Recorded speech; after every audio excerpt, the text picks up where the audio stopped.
3.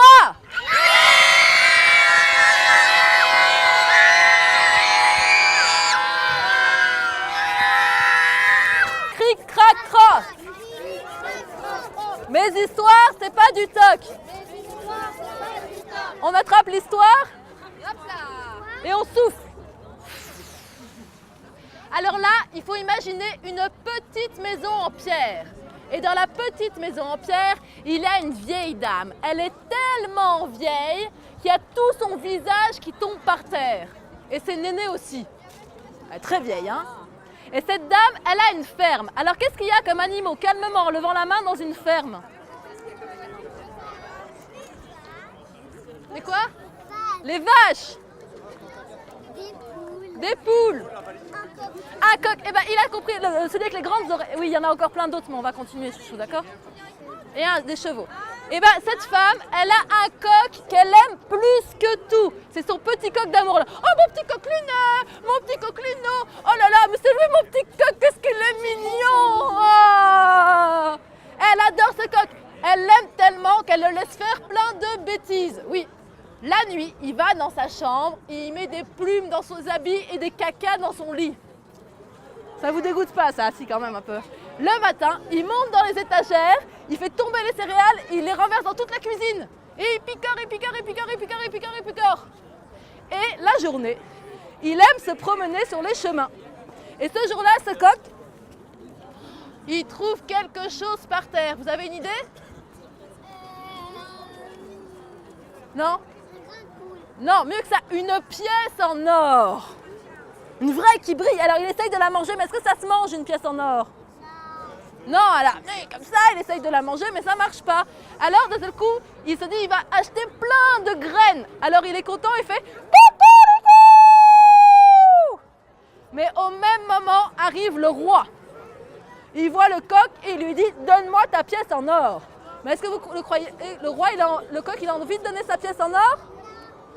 T'as envie de donner la pièce en or? Non. Alors le coq, il dit non. Alors le roi, il devient tout rouge, il y a de la fumée qui sort. C'est quoi? Tu vas me donner la pièce en or, sinon, schlac. Et le coq, il dit. Alors le roi, il s'énerve, il dit, donne-moi ta pièce en or, hein, sinon. Et le coq, il dit non. Et le coq, il dit non. Et le coq, il dit non. Tout à fait. Alors le roi, il arrive, il appelle son garde, il dit, garde, tu prends un sac, tu mets le coq dedans. Alors le garde, il arrive, il prend un et il met et ils s'en vont au château. Hop, ils arrivent au château, le roi il dit garde, tu ouvres le sac, tu prends le coq, tu le mets dans le puits. Alors le garde il arrive, il ouvre il prend et il le met dans puits.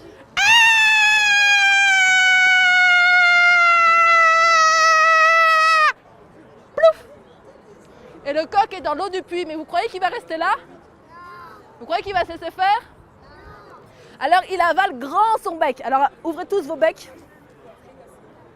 Et il avale toute l'eau qu'il y a dans le puits. Allez, on avale l'eau, on avale. Et les grands aussi, on a besoin de vos estomacs. Hein. Allez, t'avales l'eau là un petit peu. Ah, on avale, on avale, on avale, on avale, on avale. Et une fois qu'il a bu toute l'eau du puits, il sort du puits comme ça. Et il crie Cocorico! Cocorico! Roi des voleurs, voleur de roi, rends-moi cette pièce d'or à l'État. Mais vous connaissez l'histoire? Ah, bravo, hein, vous êtes fort, dites. Alors le roi est là, j'ai mal à la tête, faites taire ce garde. Ce coq. Il dit garde, prends le coq et mets-le dans le four. Alors le garde, il arrive, il prend et il le met dans le four. Et le four, il est chaud, il y a de la fumée, du feu et tout ça, des braises. Et le coq, il s'en fiche parce qu'il a de l'eau dans Et qu'est-ce qu'il fait? Ah, tu peux venir me montrer à tout le monde. Regardez, vous faites tous comme elle. 1, 2, 3. Merci. Il crache l'eau comme ça. Je ne sais même pas comment elle fait, moi, il y a tout qui... Et alors, avec la chaleur du four, ça fait des tourbillons comme ça. Vous avez déjà vu des tourbillons? Ça fait de la fumée et le four, il explose en 1000 morceaux. Et le coq, il sort comme ça, comme dans les films d'aventure. Et il n'a rien du tout, même pas une petite aile brûlée. Il va s'asseoir devant la fenêtre du roi. Et de nouveau, il fait Cocorico, cocorico, roi des voleurs, voleur de roi, rends-moi cette pièce d'or à l'État. Oh là là, j'en ai marre de ce coq, dit le roi. Garde, tu prends le coq et tu le mets dans la ruche des abeilles. Le garde, il arrive, il prend le... Et il le met dans la ruche des... Et alors le coq, lui, il ouvre son bec de nouveau et il avale toutes les abeilles. Alors, elle ne le pique pas. Je ne sais pas pourquoi, c'est un conte, ils ont fait un marché ensemble. Mais elle ne le pique pas. Alors le coq, il s'envole, il rentre dans le château, dans la salle du trône, et il va s'asseoir sur la tête du roi. Et là, il crie « Cocorico, cocorico, roi des voleurs, voleur de roi, rends-moi cette pièce d'or, elle est à... » Alors là, le roi, il n'en peut plus avec ce coq sur sa tête. Il prend le coq, il le met sous son pet. Qu'est-ce qu'il va faire, le coq? Oui, il ouvre son bec et les abeilles piquent le pet du roi. Ah, il court dans tout le château et les abeilles qu'il pique. Il sort du château, il va dans le jardin, il veut mettre son pet dans le puits. Mais dans le puits, il n'y a plus...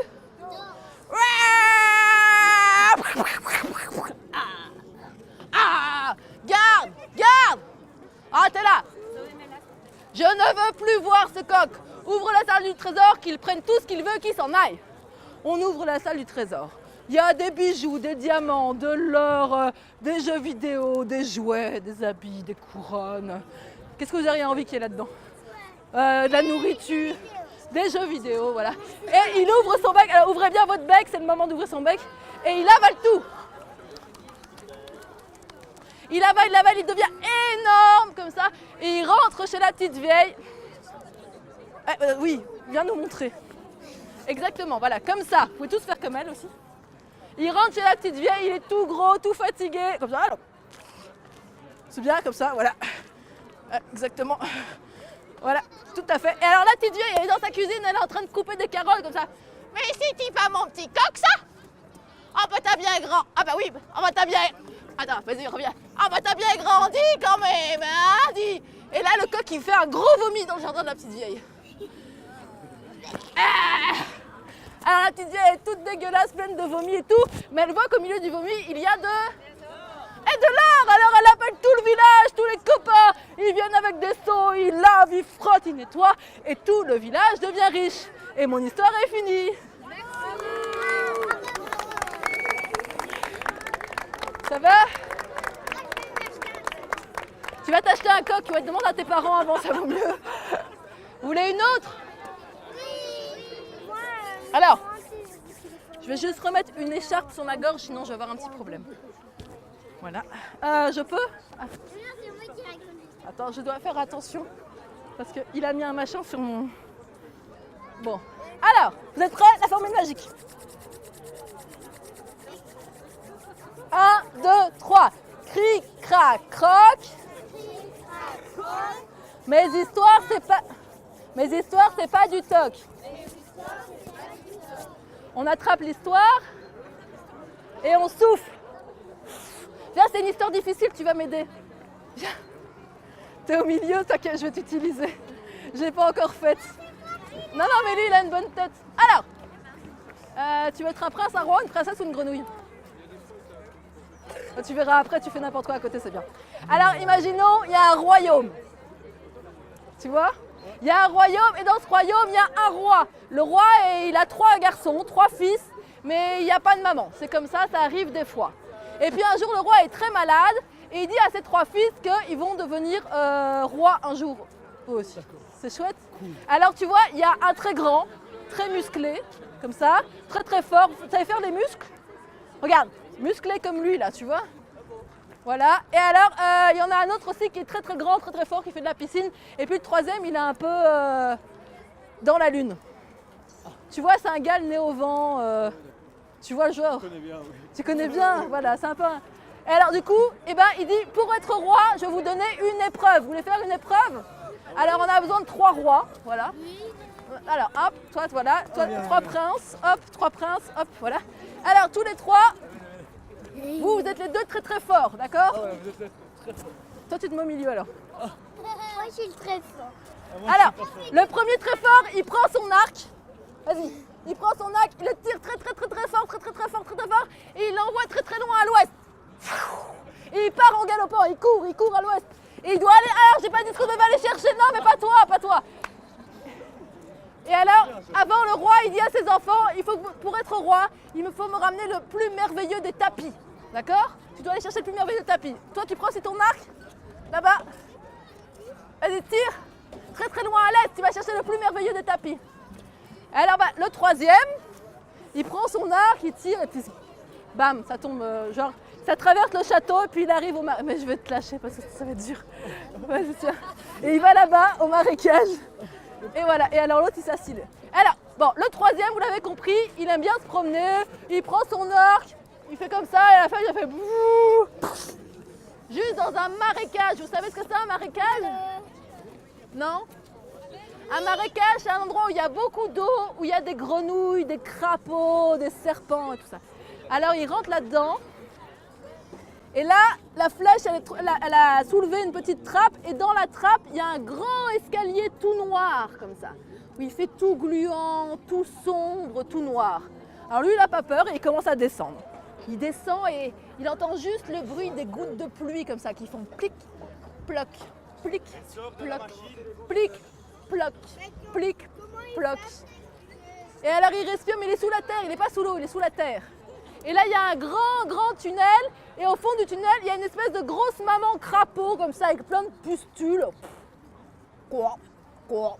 Et avec plein de petits craponnets autour. Alors il fait, bonjour, je cherche le plus merveilleux tapis de toute la terre. Alors la mère crapaud, elle fait pas de problème. Elle va chercher un coffre, elle pose le coffre, elle lui donne un paquet. Lui, il rentre avec son paquet au château, et puis il l'ouvre devant tout le monde. Et là, c'est le plus merveilleux tapis de toute la terre. Il y a des morceaux de lune, des morceaux de soleil, il y a des pierres qui brillent, il est tout doux, tout chaud, il sent bon et tout. Alors le roi, il dit, les autres, ils reviennent, ils rapportent une peau de bête et puis ils rapportent un espèce de truc tressé. Il dit, c'est mon fils du milieu qui aura la couronne. Alors les deux frères, est-ce qu'ils sont d'accord à votre avis? Non, ils disent, ouais, c'est nous les plus forts, on est les plus intelligents, on fait plus de sport, on fait mieux la guerre. Il ne peut pas être roi. Là, lui, il fait rien toutes ses journées, il travaille dans les champs. Alors du coup, qu'est-ce qui se passe? Ils retournent et ils reprennent les arcs. Parti? Tout le monde prend son arc là pour voir où vous tirez les flèches, ça va vous faire du bien. Hop, on lance la flèche. Le premier frère, il part tout droit à l'est. Le deuxième frère, il part tout droit à. Et le troisième, boum, dans les... Alors, dans les marécages. Non mais laisse-le, ça, y a pas de souci. Alors de nouveau, il ouvre la trappe et puis il descend les... Et là, il fait de plus en plus noir. Maintenant, il y a des toiles d'araignées, il y a des cloportes, il y a le bruit des serpents, il y a même des rires de sorcières. Alors il a un peu peur comme ça, mais il descend encore quand même un deuxième étage encore plus profond dans les escaliers, dans la terre. Il descend, il descend, il descend. Et de nouveau, il voit... Yeah! La maman crapaud avec tous ces petits crabounets. Ah oui, j'ai oublié de vous dire, parce que là maintenant, il faut qu'il aille chercher la plus belle de toutes les bagues. Elle fait, je voudrais la plus belle de toutes les bagues. T'as ça? Pardon? Tu as la plus belle de toutes les bagues? Oui. Oui, super, c'est exactement ce qu'elle dit. Et là, il repart avec un coffret au château. Il ouvre le coffret avec la plus belle de toutes les bagues. Waouh, ça fait briller tout le château. Elle est en or, en argent, il y a du bois dessus, elle est merveilleuse. Il y en a un des frères qui ramasse un clou et puis l'autre, il vient avec un bout de bois. Alors on dit, c'est bon, c'est lui le roi, non? Oui. Il a ramené le plus beau, il a ramené la plus belle. Sauf que les frères, de nouveau, ils sont pas... Allez, on a plus d'énergie pour le coq, hein, les gars. Ils sont pas contents, ils disent non, on va faire une troisième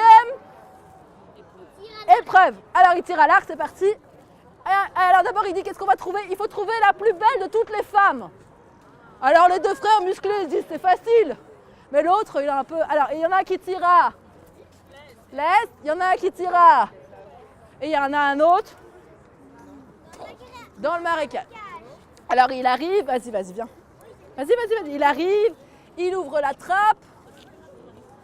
Il descend les escaliers encore plus profondément. Là, ça fait encore plus peur. Il y a des fantômes, des trucs qui lui touchent les jambes, des trucs gluants qui s'accrochent dans ses cheveux. Il y a des serpents qui viennent lui faire des bisous, des câlins. Mais il va de plus en plus profondément. Il est courageux. Il va plus profondément dans la terre, plus en plus profondément. Et là, il arrive et il y a la maman. Et il lui demande quoi? La plus belle des femmes. Alors là, la maman dit, oh, ça c'est pas facile, hein? Non, il faut que tu me ramènes une carotte et 6 souris. Alors le garçon, il remonte et il ramène une et 6 souris. Et alors, il ramène ça, la maman crapaud, elle prend la carotte, elle fabrique des petits trous, elle creuse, et puis elle dit maintenant tu dois choisir une de mes filles. Et là, il voit quoi autour de la maman? Il n'y a que des... Non, il n'y a que des crapauds. C'est une maman crapaud.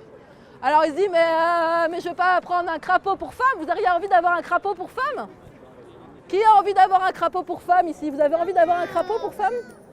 Un crapaud pour femme, ça vous intéresse? Non.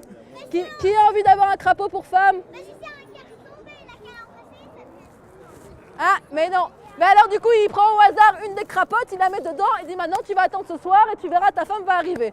Alors il retourne au château, il est un peu déçu, il a les pieds qui traînent, il se dit oh là là, mais qu'est-ce qu'ils vont dire quand ils vont me voir arriver avec une femme? Crapaud, ça va être là. Alors il s'installe à table et tout, et puis il commence à manger, tout le monde là, ah, il n'a pas ramené de femme, il apparaît de femme, il sera pas roi. Les autres ils sont avec leurs copines et tout, et puis d'un seul coup, il y a le tonnerre, il y a un éclair, il y a la pluie, les fenêtres qui s'ouvrent dans le château, et il y a une magnifique princesse qui arrive avec une super robe, des talons, tout ça, des trucs dans ses cheveux, et elle s'assied juste à côté de lui, et elle lui prend la main comme son amoureux. Alors lui il est tout, wouhou, c'est la fête. Son père il décide ça suffit maintenant, ça sera lui le... Ok, on fait la fête, il se marie, il devient roi, arrive la nuit de noces, il remonte dans sa chambre, il est tout content, il va faire des petits bisous à sa super belle femme. Mais là, sur son lit, qu'est-ce qu'il y a à la place? Un crapaud. Un crapaud. Ah non, je suis mariée à un crapaud. Mais alors là, je finis dans 2 secondes. La femme crapaud, elle le regarde comme ça avec des yeux d'amour, elle dit mais tu sais, tu dois choisir. Soit je suis crapaud le jour, soit crapaud la nuit. Soit crapaud pour tes amis, soit crapaud pour toi. Alors toute la nuit dans sa tête, il y a cette question, crapaud pour mes amis ou crapaud pour moi? Qu'est-ce que vous préférez? Crapaud pour mes amis et belle femme la nuit pour toi? Ok. Ici, crapaud la nuit ou le jour? Ah, la nuit, crapaud la nuit et belle pour les amis? Eh bien lui, il sait tellement pas, le pauvre, oui. Un crapaud la nuit. Crapaud la nuit aussi. Il y en a qu'un, oui. Un crapaud le jour. Jour, ok. Eh bien, il dit à sa femme crapaud qu'elle n'a qu'à décider par elle-même. Et du coup, il casse le sortilège et elle devient une belle femme pour toujours. Sauf quelques fois par mois.